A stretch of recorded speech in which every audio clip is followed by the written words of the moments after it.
Hi guys, Bob here from Bob's Barn Workshop. So today what we're doing here in the dining room kitchen area is I've been sanding and putting joint compound on any little dings and dents and places where the paper is, not the paper, but the paint is peeled off. They'll leave a little indents. So I've been going around with joint compound. Now I've just been using, you know, regular old dust control sheetrock and what's that, USG joint cement. And I got one of these little plastic pans. Now I've got several of these, but I couldn't find the other one. I got a 4-inch knife to start with, and of course you get some mud in here and you just find yourself, which I think I've got them all taken care of, but I'll just give a quick little, you know, you put it and then you scrape it quite clean when you're putting it over a little, just over a little crack or something. You know, you don't want a big hump, because when you sand that, you want it to smooth out quickly. And yeah, oh yeah, after I get done painting the soffits and the ceiling, now these patches have to dry for me, but they're drying. You notice I did put a nice little caulk bead along there. There was a cut, and I took a little tiny, made about an 1/8 inch hole in the end of my caulking gun and ran the bead, and then wet a finger and ran it and filled that crack. So that looks like somebody knew what they were doing. After I'm done painting the I gotta paint the ceiling first, then the soffits, because that's where it's got to be cut in. And then we have to disconnect the sink and the plumbing and maybe pop it out. I guess I'll pop it out. And then here I'm going to cut the countertop, and I'll probably cut the countertop again here with a Sawzall, so we can take these pieces out and we'll be ready for our cabinetry. Alright, here comes the wife back actually right now with the paint. Come on, focus. There we go. Brand new Traverse too. Love it. Well, fans, I'm starting to cut in around the ceiling. I've been all the way around from that corner there through the kitchen, around here. I got to go down the hall, back up, and back over to that corner. So it's night in here, but I got all the lights I got on. Got my little, and I have to cut in here very carefully.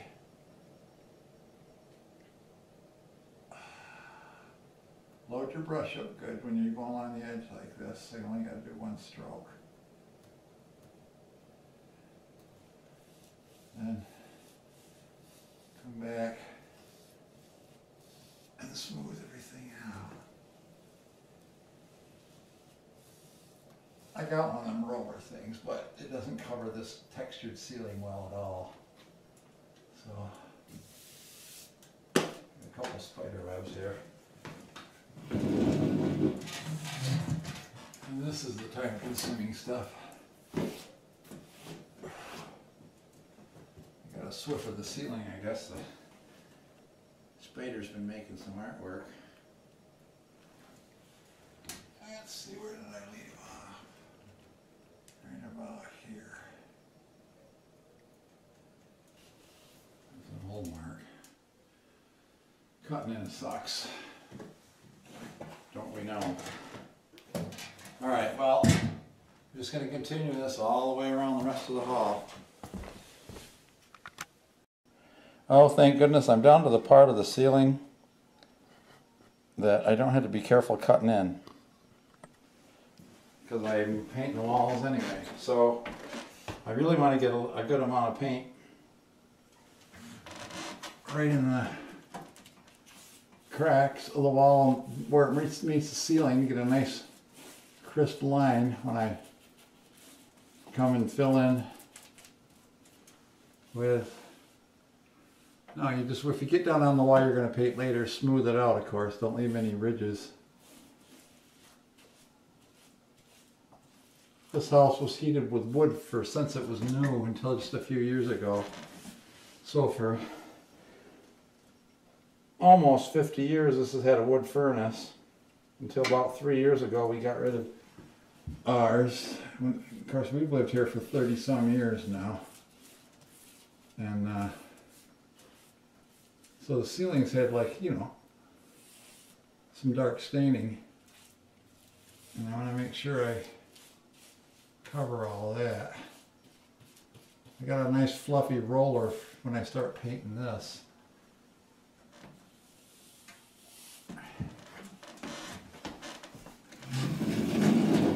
So we're just working our way along. I got my magnetic light from the garage. Put down to the back of a stool. And I'm using the stool to hold the paint.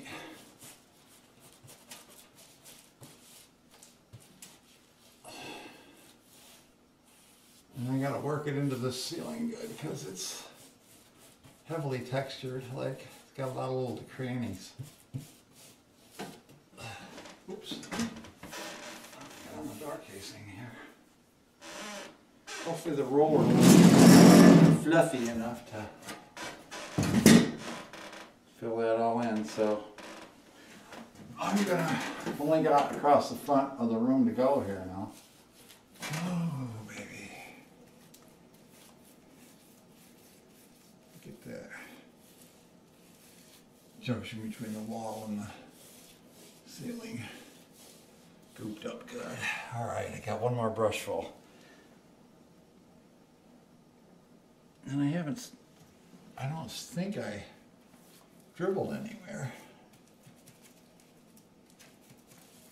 So that's a good thing. I don't have any drops to clean up.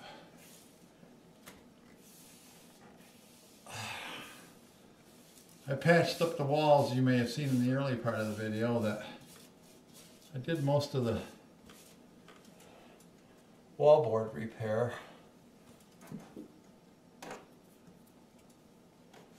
Sometimes your fingernail makes a good putty knife. Oh, that one's still got a bump on it. There we go. Alrighty. Cut in, time to roll. Now rolling can be messy if you go too fast. So we'll come back when we're ready to roll. Alright guys and gals, the cutting in is all done around the ceiling. I cleaned and washed the soffits because these really should be done tonight. Countertops going tomorrow. I've got to rip this counter out. So I'm going to start painting. Oops, don't knock me off here. Don't knock me down, Clark. I haven't filled the paint pan yet, so let's do that. Well,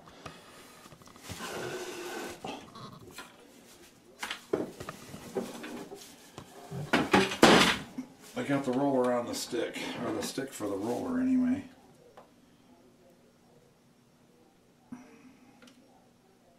I'm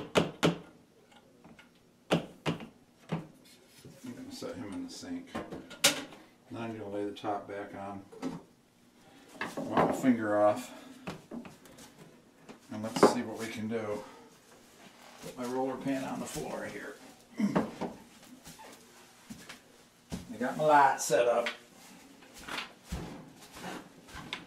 You can see my light over there. And the ceiling light here is pretty bright. So, oops, my roller's in the way. Let's see what we can do. I'm going to go down here and paint the pan for a while. I do have an electric roller that pumps the paint into the roller straight from the gallon bucket or from the big gallon can. Take me a while to saturate. I'm using a fresh roller this time. All right. Oh, there's a.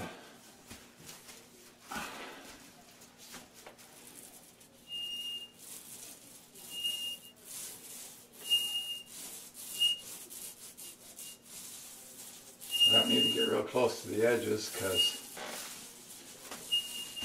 I already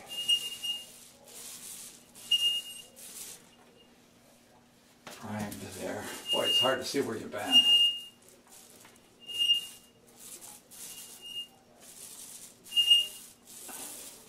I want to do it good though. I want to get a good coat.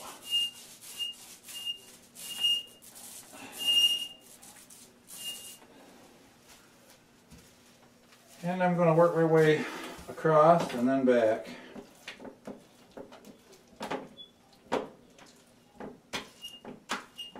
So I'm just going to go back and forth, side to side in this small room. I'm going to start out about here. I bought 4 gallons of paint, so I got plenty of paint.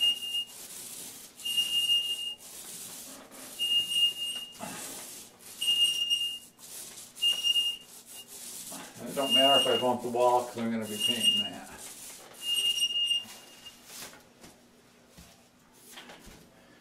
I got a drop cloth on the floor, which is a little painful, but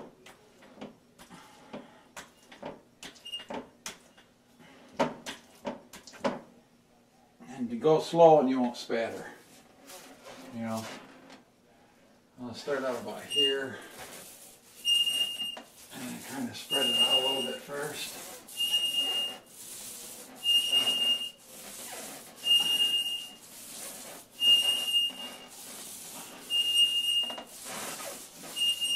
Really difficult to see if I'm getting good coverage.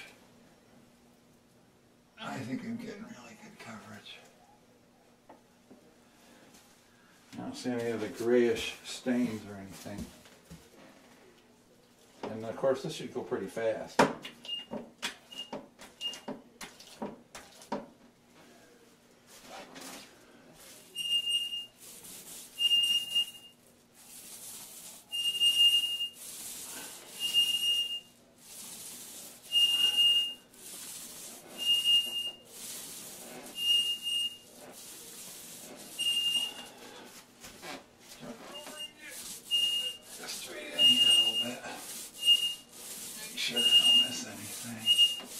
I'll have my boss inspector come out here and help me with this. Alright. As I said, I got 4 gallons of paint. We're putting a good thick coat on. I'm only doing about a 2-foot square section when I paint. Okay. I gotta come out here.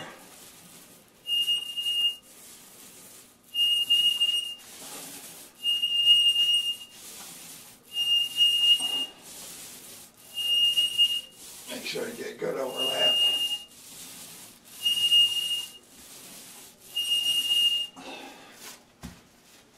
And that's it. I got a couple hours of this to do and then I'll be done. The problem with a roller is you just spend half the time painting the pan, I've heard the saying go.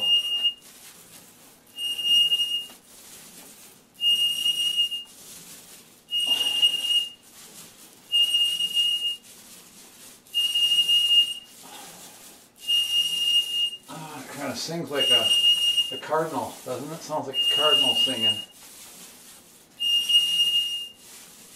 Except the cardinal goes.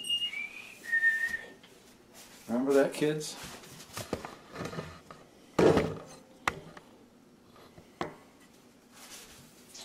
I got my light fixture dropped down here.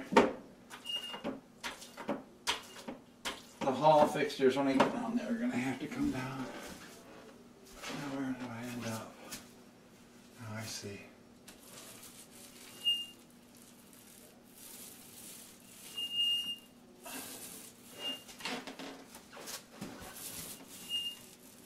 I get next to this fixture on this side.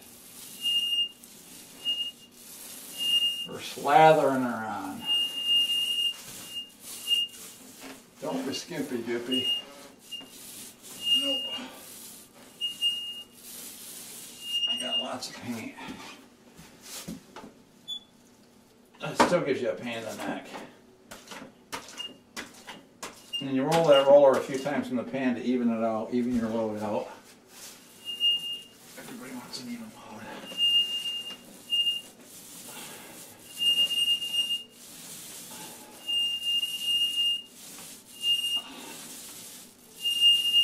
Hopefully the boss will be over here in a little while and can pick out any spots I may have missed.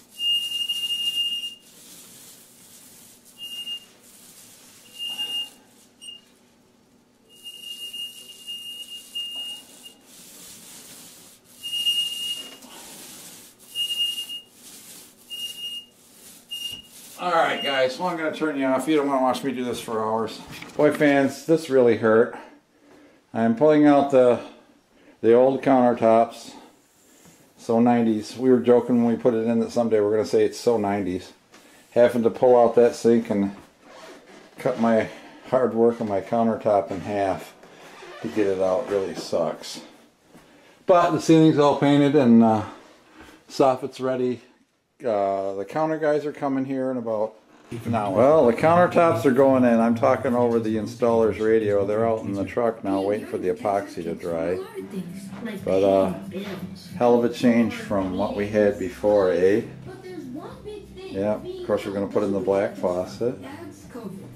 New quartz. They got a little bit of swirl of browns and golds in there that match the there's the new look with the new knobs and everything. So we can do this. Find a vaccine near you at vaccines.gov. Perfect. The project is today is this is the crappy old square light fixture that's been up in there forever since the house was built. And it was nailed up in there and it was wonky, and apparently there's not much insulation up in there because I can feel the wind blowing out of there like a tornado. So what I've got to do today is I got to cut a square out of this bigger than that hole, add some reinforcing blocks. I'm going to pack it full of insulation up there, and then we are going to install a round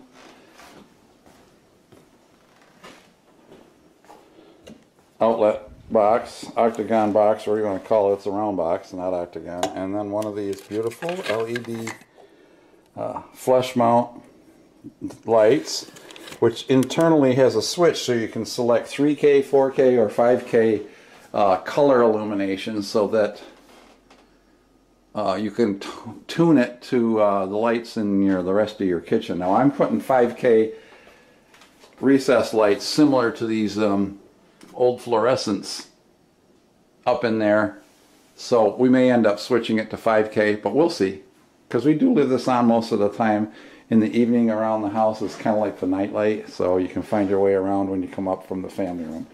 So let's get set up and we'll start hacking that hole out. Alrighty, so as I said before, I've got the switch off to this old light. It's time for it to go.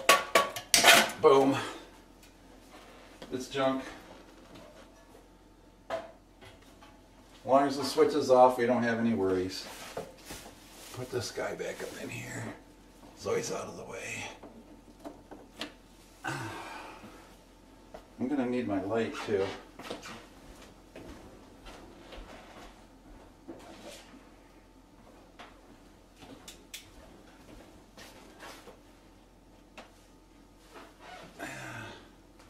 I think the cold air is just coming in over the sill. I don't know. I've got a support structure here, and there's just a block up in there that's toenailed. They built these soffits. They didn't before they put the sheetrock up, so it's open to the attic, and I can just see the bottom of the insulation up there. And that's why there's so much cold air dropping down through here. But when we seal this up, and I'm going to pack fiberglass around it, it should be pretty good. So, and it is aluminum foil insulation. So there's a flat 2x4 laying flat right up here. And it's only about a ½ inch back in there. So I want to get some good meat here. So I think I'm going to cut right down the middle of this.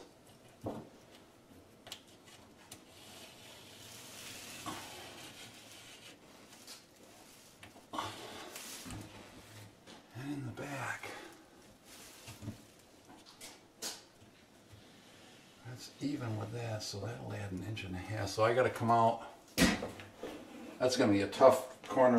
I'm going to have to pull that window trim off to do the taping. Got to come anyway, hon. What's that? Yeah. So I think before I continue, I'm going to pull this window casing off. So I have marked out the hole as I want to cut it.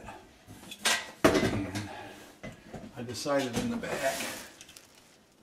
Is that going to drag that off if I rub on it? No. Then I'm going to cut it right in the joint.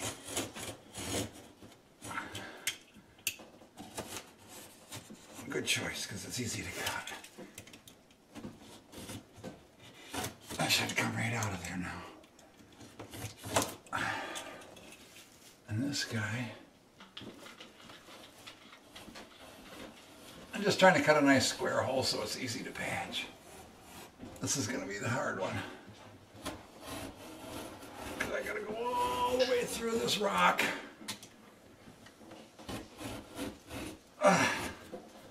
And try not to slice my wrist when I'm doing it.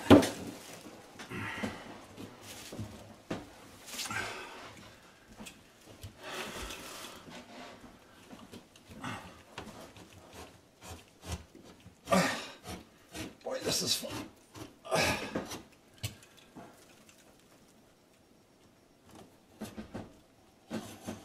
This is why they make those buzzy tools.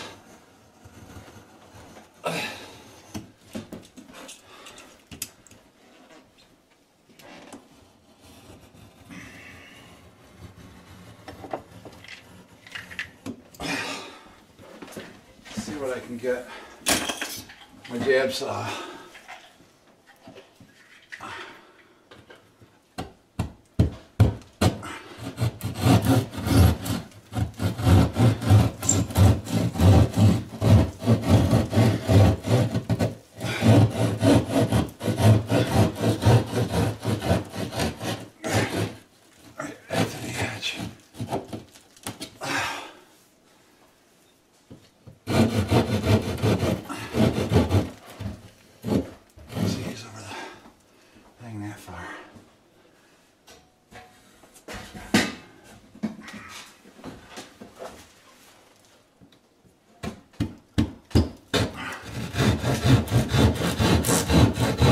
Best friend.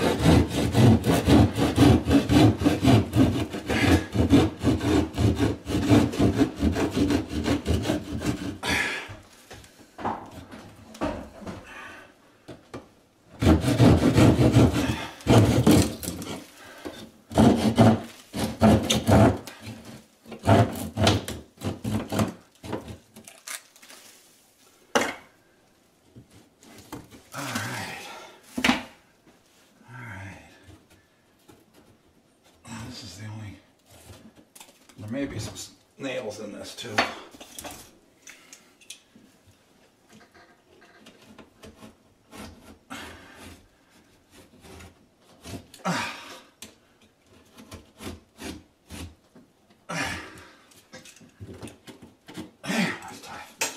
Alright, I'm going to have to do the old hammer bash.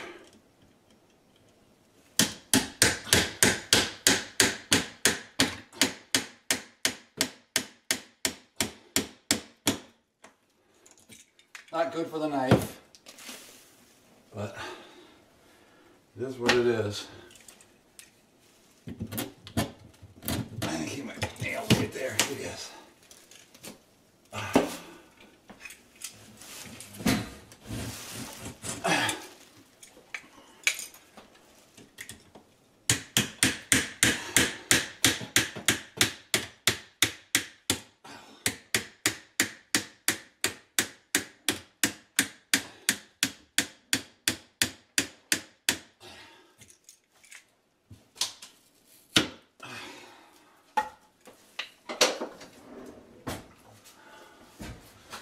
We're getting there. A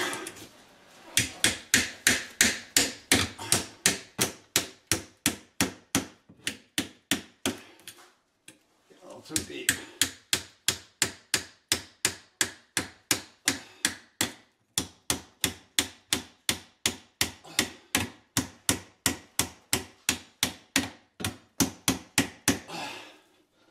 Jeepers! How do I get a hole in it? Alright. Now we just got to clean that up around there.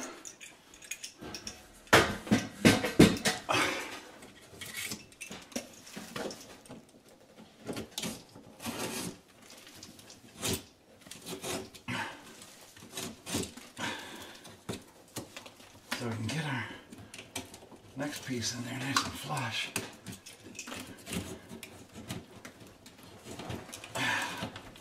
Man, that's hard old rock. It's rock get harder with age.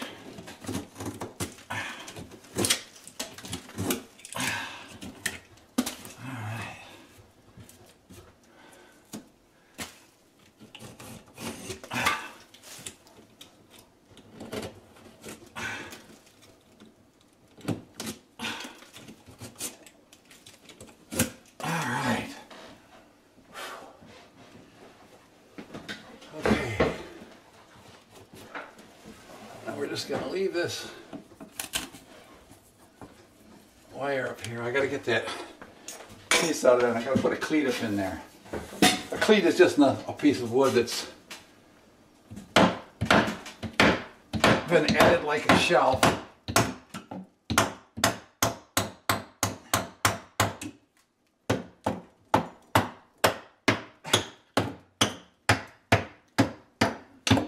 Those are toenails. Or nails are driven into an angle.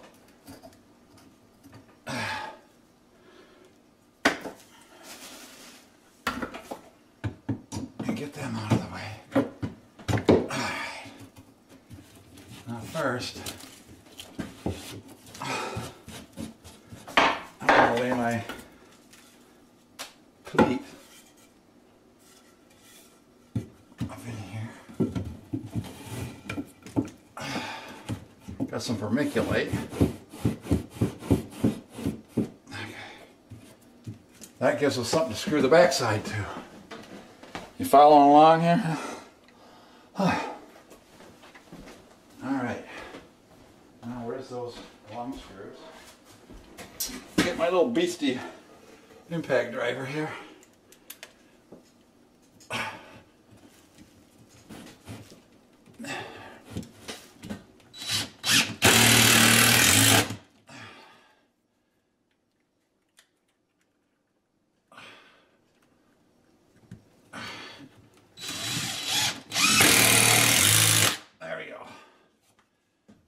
Just got to cut our sheetrock to fit.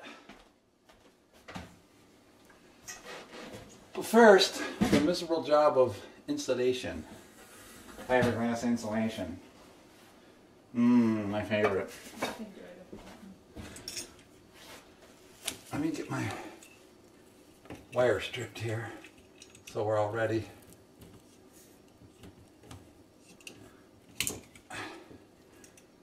Now what I try to do with Romex is get the ground wire out and just pull after I've scored it, and there you go.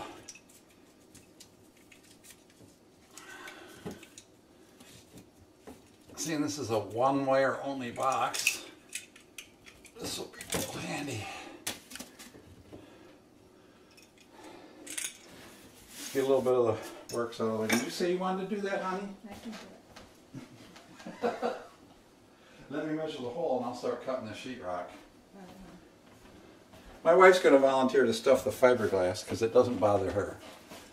It drives me bonkers. Actually, I could have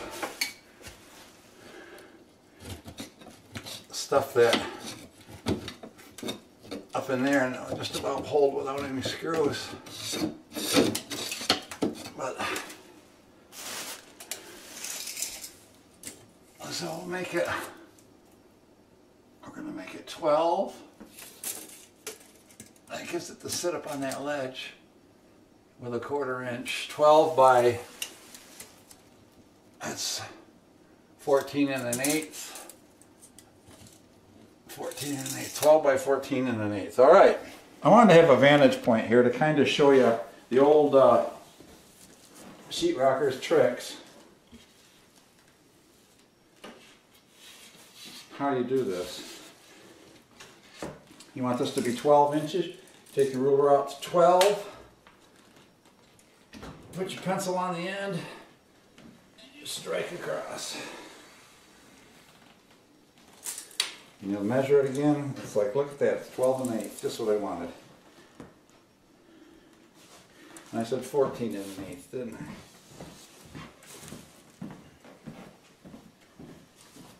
So you go over to this side, over 14 1/8, and slide your pencil down. easy as that. And that is 14 1/8, my friends. And that's 12 1/4. I got to cut a little shy of that line.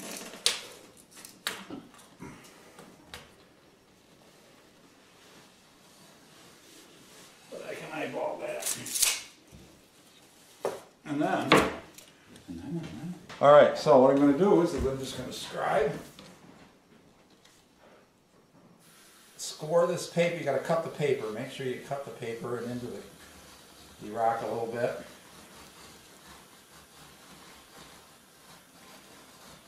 Now, I'm not going through onto the floor because that knife ain't going through. I'm going to score this one while I'm here.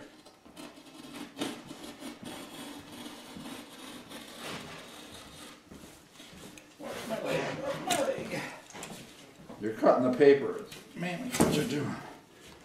All right. Turn it over. Give it a punch.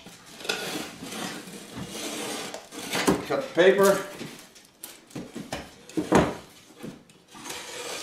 Cut the paper. Bingo.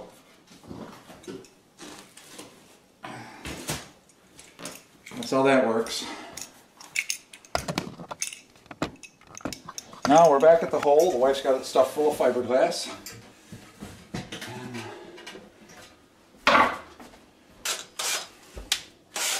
Got my drill. Got some screws. I want to leave this nice papered edge into the front.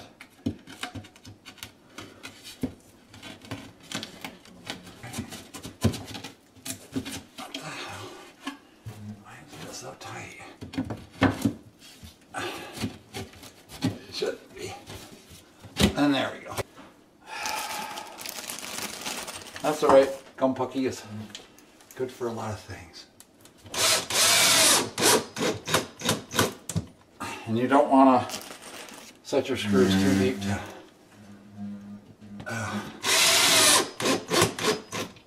cut the paper, but you want to dimple in like that.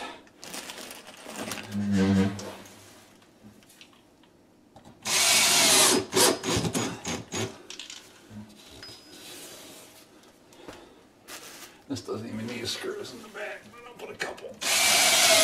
We went to all the trouble of putting that cleat in there, and it wasn't really necessary. All right. So I got that busted corner, but that's not a biggie. We'll just cut that out of there.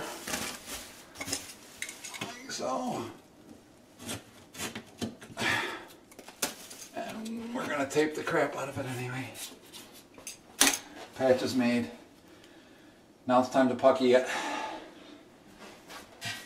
You gotta give it a little bit of sanding. So I'm hoping this isn't too contrasty with the window. We're gonna start right out doing the back line. And what I'm gonna do is I'm gonna take my 4-inch blade, and I'm gonna need the 2-inch for the back, maybe. So I'm keeping that laying right here. I'm going to load a little bit of this mud into my pan. So I'm just a couple of wads of mud. And what we need to do is we need to get some of this mud on both sides of this joint right here.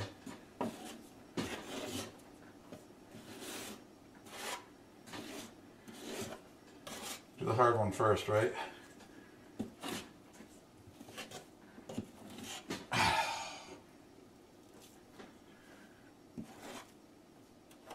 It's hard with a little knife. I should be doing this with the big one, I guess. Which size knife you want? I got it right in my hand. I got the other one right here.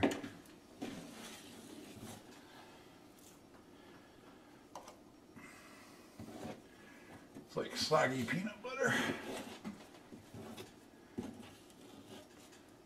It's hard for me to see with the contrast coming through the window.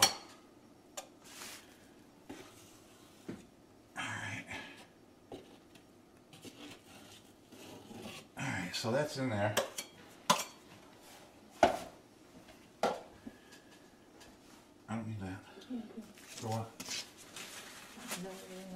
Well, I'm going to wipe that all off. Don't worry. It's all coming. Oh, I guess I didn't even see where that glob went. I thought it landed in the plastic. All right, so what we want to do is measure it about 1 inch past the gap and tear it. Try to tear it square.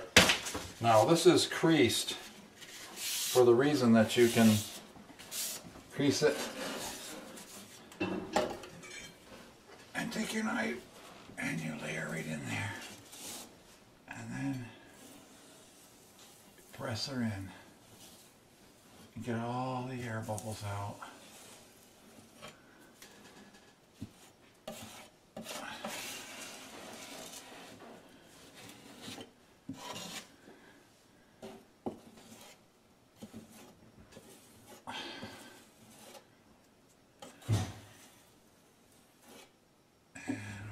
A few times.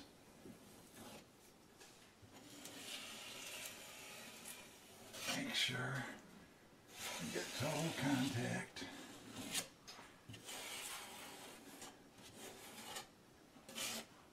Now when I get the rest of these joints done,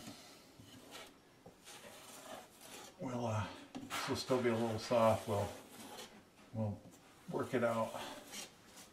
You want to make sure that gets soaked into that really well. I'm going to take my bigger knife and go over it now. Alright. Okay. Now I'm going to take the big knife. I'm going to go right over. Actually, I'm going to do the front first. Make sure I push my mud up into that gap. And smooth it out.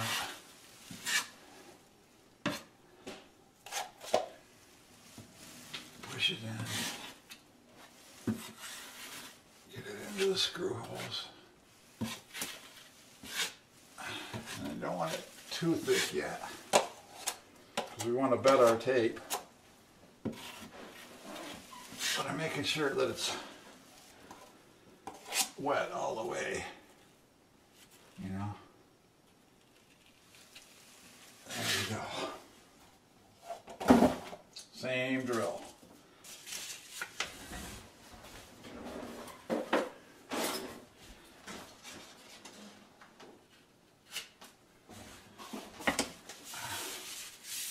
Roll our tape up. I'm cutting with scissors this time. I don't like the raggedy edge. And we lay our... Of course, I'm sure there's some professionals out there that are freaking out right now, but I think I'm pretty close.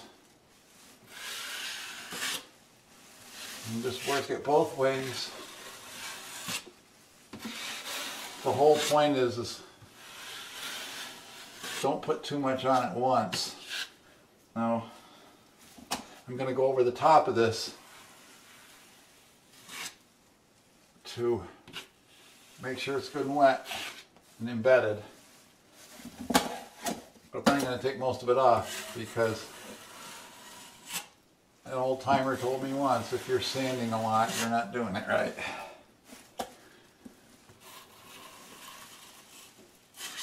And I want to get it even with that metal bead on the front here, see?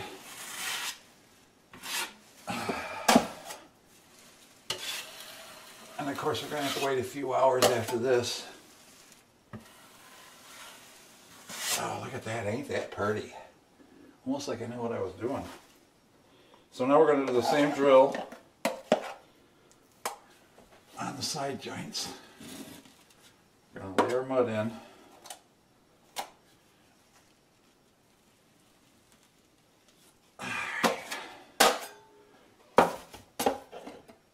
Cut us a nice piece of tape here. I don't want it. You don't want them to overlap. You want them to be a little short.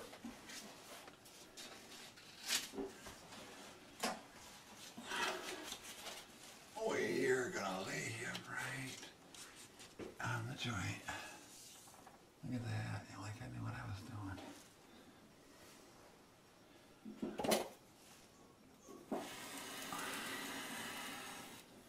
and bed him down into the...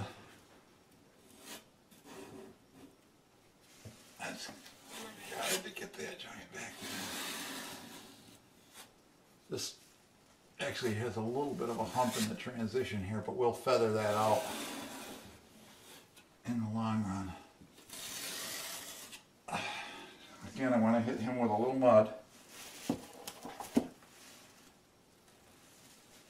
to make sure he's wetted in.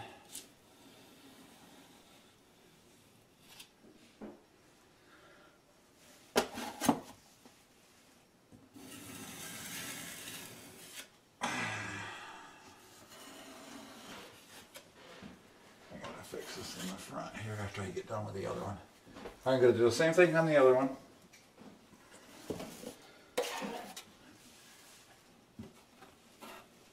Layer mud on. That was just about perfect.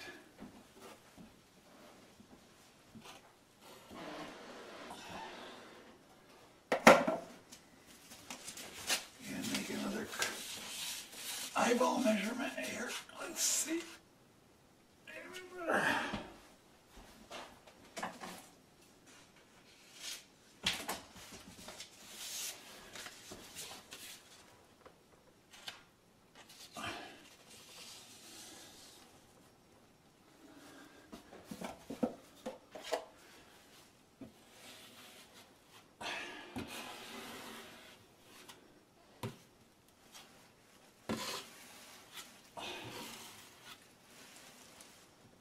But the trick here is not glob out a bunch and then sand it off. That's totally not the way that you want to do this. So we're just feathering this on each side of the tape now. I didn't stir my mud. I probably should have stirred this mud, but I didn't. This is straight out of the can. All right.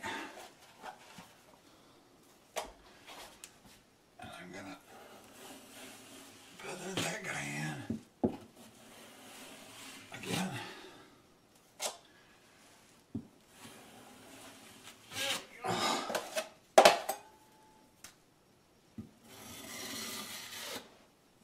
So as you see, I'm trying to run over the edges of the tape to feather it,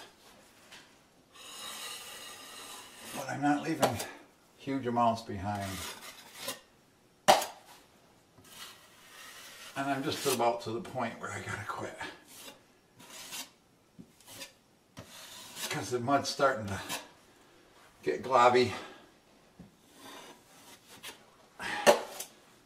But as soon as this sets up again, we'll give it a rough sand, just very rough.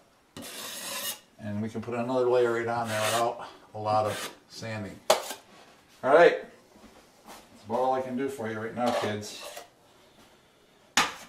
Going to be a few hours, so I'm going to put the good mud back in the bucket. And I got mud that I scraped off. You don't want to reuse it.